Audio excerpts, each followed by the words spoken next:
मी माझ्या आजीबरोबरच राहत होते, कारण माझे आईवडील माझ्या लहानपणीच वारले होते. माझी आजी एका मोठ्या घरात धुणी भांडी घासण्याचं काम करायची. आमची परिस्थिती खूप गरीब होती. एकदा आजी खूप आजारी पडली, त्यामुळे तिच्या जागी मला काम करण्यासाठी जावं लागलं. मी रोज त्या मालकीनबाईकडे कामाला जायचो. एके दिवशी मालकीनबाईचा पाय खूप दुखत होता.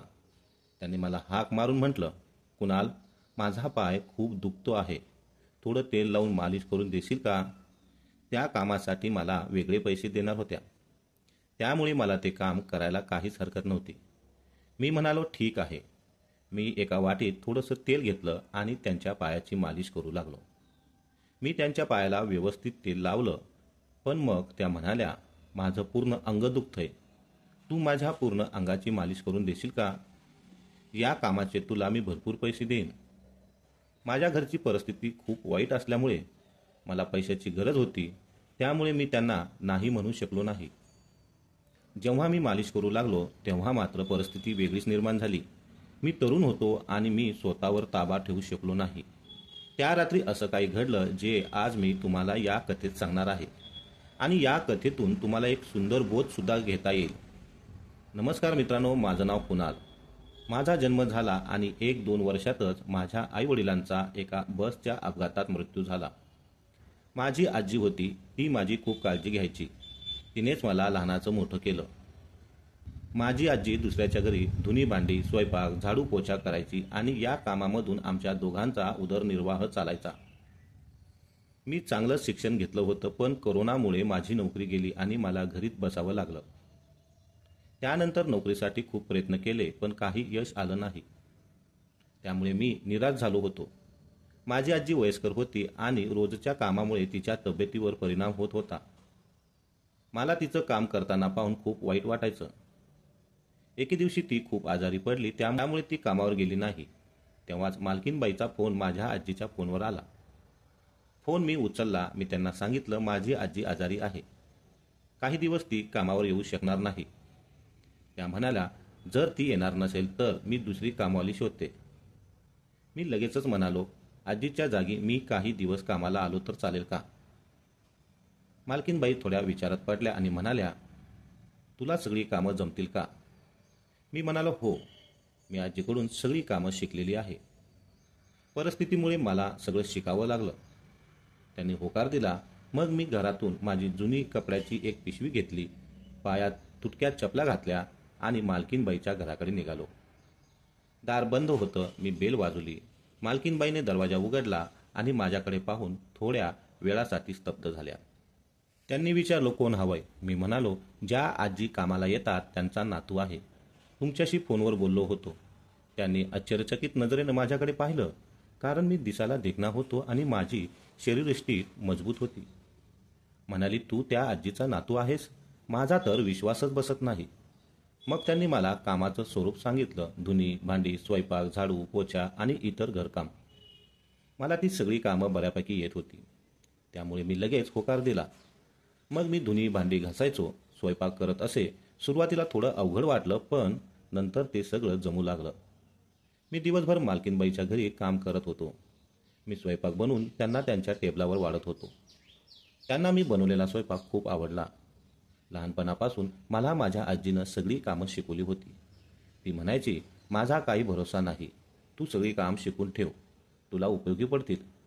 दिवसभर मी तिथे काम करत होतो. कधी पाणी द्यायचं, कधी काही हवं असेल तर ते आणायचं. सगळी काम मी करायचो. एके दिवशी मी नेहमीप्रमाणे सकाळी लवकर कामावर आलो. मी मालकीनबाईसाठी नाश्ता तयार केला. त्यांनी नाश्ता केला. मी लगेच दुपारच्या जेवणाची तयारी सुरू केली. पटपट जेवण उरकलं, धुणी भांडी केली. हळूहळू वेळ वाढत गेला आणि दुपार झाली.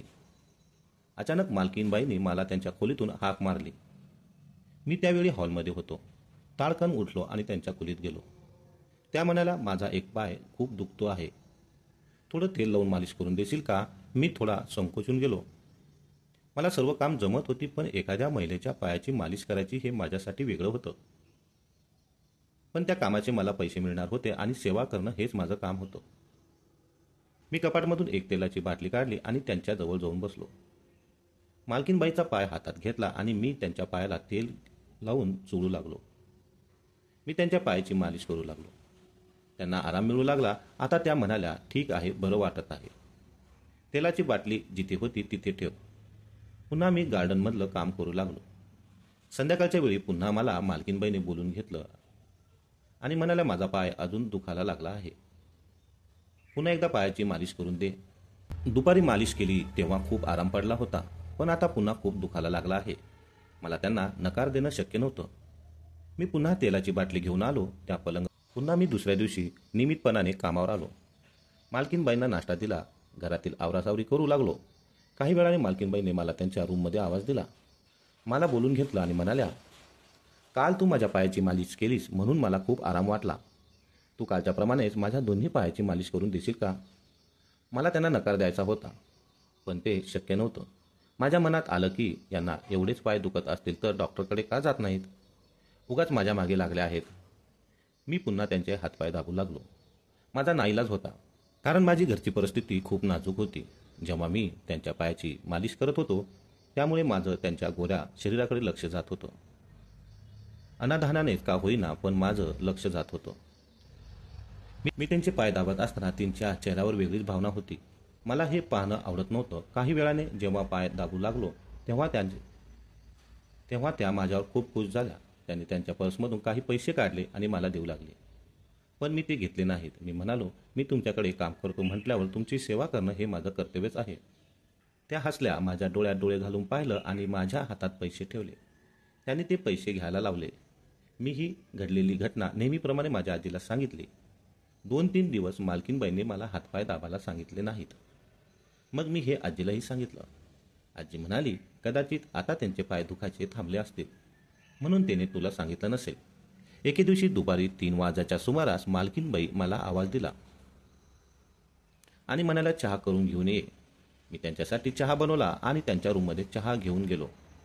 त्यांनी मला बसायला सांगितलं आणि चहा पीत म्हणाल्या, माझं अंग पुन्हा खूप दुखू लागलं आहे. तू माझ्या पूर्ण अंगाची मालिश करून देशील का?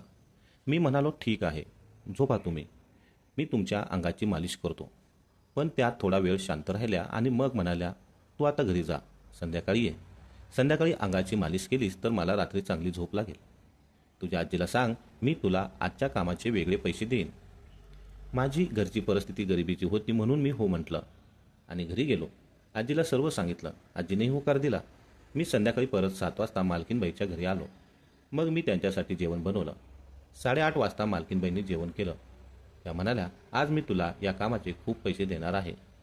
मी विचार करत होतो, असं कोणतं काम आहे की मला एवढे पैसे देणार आहेत? मी हॉलमध्ये जाऊन टाइमपास करत बसलो. आता मालकीनबाई कधी बोलवतील याची वाट पाहत होतो. काही वेळाने त्यांनी मला बोलवलं आणि म्हणाल्या, आज माझ्या पूर्ण अंगाची मालिश कर. तुझ्या हातात एक प्रकारची जादू आहे. तू मालिश केलीस की मला आराम वाटतो. मला हे थोडं विचित्र वाटत होतं, पण पैशाच्या आणि परिस्थितीच्या पुढे माझं काही चालत नाही.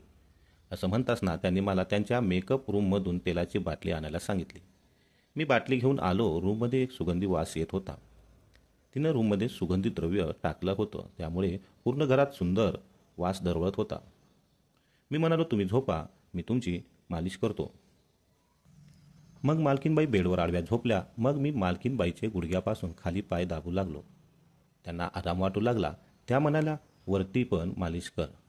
मग मी थोडी वरती मालिश करू लागलो. मला खूप वेगळं वाटू लागलं होतं, पण इलाज नव्हता. त्यांना खूप आराम वाटत होतं. हे पाय दाबत असताना त्या विचित्र हावभाव करत होत्या. पुन्हा त्यांच्या चेहऱ्यावर वेगवेगळे हावभाव दिसत होते. पुन्हा मालकीनबाई उठून बसल्या. मग मी त्यांच्या पाठीची मालिश करू लागलो. त्यांच्या पाठीची मालिश हळूहळू करत होतो. पुन्हा एकदा मला पाय दाबायला लावले. त्यामुळे मला त्याचा काही भाग दिसला. ती मुद्दाम मला तसं दाखवत होती. मी तिची मालिश करत असताना ती माझा हात धरून इकडे लावू, तिथे लावू, मालिश कर, इथे मालिश कर असं म्हणत होत्या आणि पुन्हा चेहऱ्याचे वेगवेगळे हावभाव करत होत्या. मी दमलो होतो म्हणून ती म्हणाली, बस कर आता. मग मी तिची मालिश करणे थांबवलं. मी म्हणालो, जाऊ मॅडम? ती म्हणाली, ठीक आहे. माझे हात इकडे तिकडे लावल्यामुळे मला कसं तरी झालं होतं. हॉलमध्ये झोपणार होतो. मी हॉलमध्ये जाऊ लागलो. काही वेळात माझे हातपाय सुन्न होऊ लागले. मला कळत नव्हतं माझ्याबरोबर असं काय होत आहे. मला असं वाटू लागलं की मी मालकीनबाईच्या रूममध्ये परत जावं. माझं काळीज धडधड करू लागलं. मी अचानक हॉलमधून पुन्हा मालकीनबाईच्या रूमकडे ओढल्या गेलो. माझ्या अंगामध्ये एक वेगळीच ऊर्जा निर्माण झाली होती. मला नक्की काय होतं हे जाणवत नव्हतं. माझ्या मनात एक प्रकारचा तरंग निर्माण झाला होता. माझे पाय नकळत मालकीनबाईच्या रूमकडे वळाले आणि मी मालकीनबाईच्या रूममध्ये गेलो. तसं मालकीनबाईने मला बसायला सांगितलं. मी त्यांच्या जवळ जाऊन बसलो. तिनं माझा हात हातात घेतला आणि माझ्या हाताचं चुंबन घेतलं. मला आज जवळ ओढलं. त्यांनी मला अजून काही दाखवलं. तिचं मोहक शरीर खूप स्पष्ट दिसत होतं. तिनं तिच्या खोलीतली लाईट बंद केली होती. चंद्राचा प्रकाश खिडकीतून आतमध्ये येत होता. त्या मंद प्रकाशात ती अजून उठून दिसत होती. तिनं माझा हात तिच्या गालावर ठेवला आणि फिरवू लागली आणि मला मिठी मारली. आता हळूहळू माझ्यात बदल होऊ लागला आणि तिला हेच हवं होतं. आता माझ्याकडून वेगळं घडू लागलं. मालकीनबाईसोबत जे करायला नको होतं ते आता करू लागलो.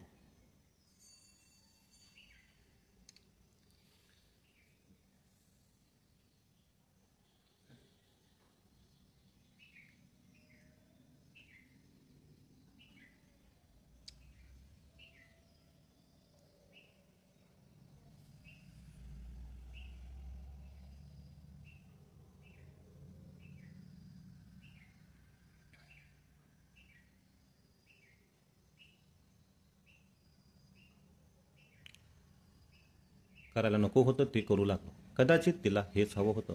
आम्ही दोघांनी एकमेकांवर खूप प्रेम केलं. रात्री पहाटे आम्ही झोपी गेलो. सकाळी 8 वाजता मला जाग आली आणि डोळे उघडून पाहिलो तर मालकीनबाई माझ्या शेजारी झोपल्या होत्या. मला धक्काच बसला. माझ्याकडून असं कधीच घडलं नव्हतं. माझ्या मनात भीती निर्माण झाली. माझ्या अंगावर काहीच नव्हतं हे बघून तर मी पुरताच घाबरलो आणि लगेचच मालकीनबाईच्या रूममधून बाहेर आलो.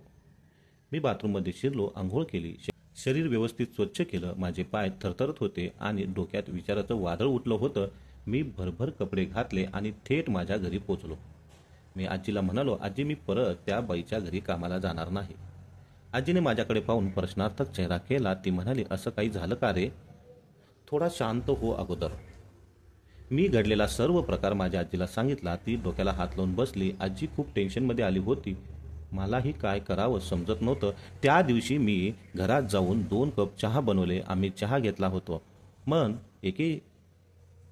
पण एकमेकाशी काही बोलत नव्हतो. माझ्या आजीने मला असं कधीच टेन्शनमध्ये पाहिलं नव्हतं. मला किती त्रास होत आहे हे तिला कळून चुकलं. दुसऱ्या दिवशी आजीने ठरवलं की स्वतः मालकीनबाईकडे जाऊन विचारायचं तिनं असं का केलं. ठरल्याप्रमाणे आजी दुसऱ्या दिवशी मालकीनबाईकडे गेली. तिथे गेल्यावर तिने थेट मालकीनबाईला विचारलं, तू माझ्या नातवाशी असं का केलंस?